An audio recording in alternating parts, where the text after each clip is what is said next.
Tiangge sa Bukawi.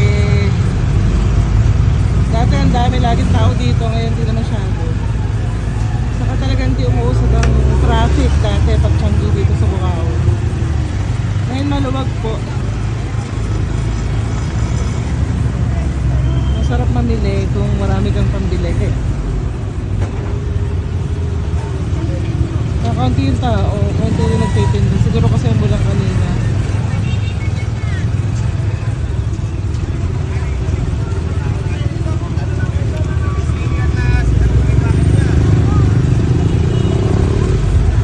Ang Tiangge sa Bukawi.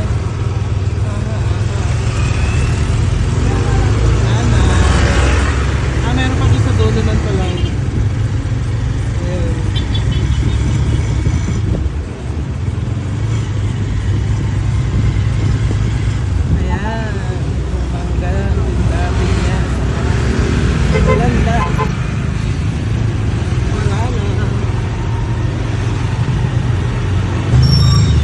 Po yung update sa ginagawang kalsada dito sa Bukawi pa rin, sa may Pure Gold Bukawi, pagbaba mo ng flyover dito. Traffic pa din as usual.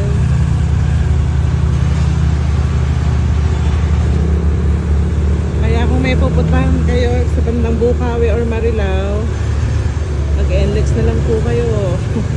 Abutin kayo ng siyang-siyang. Po lagi dito dahil may ginagawang kalsada. So pagbaba ng flyover, diretso yan hanggang sa may Pure Gold dito. So may crossing papunta doon sa Philippine Arena. Hanggang doon nakaka.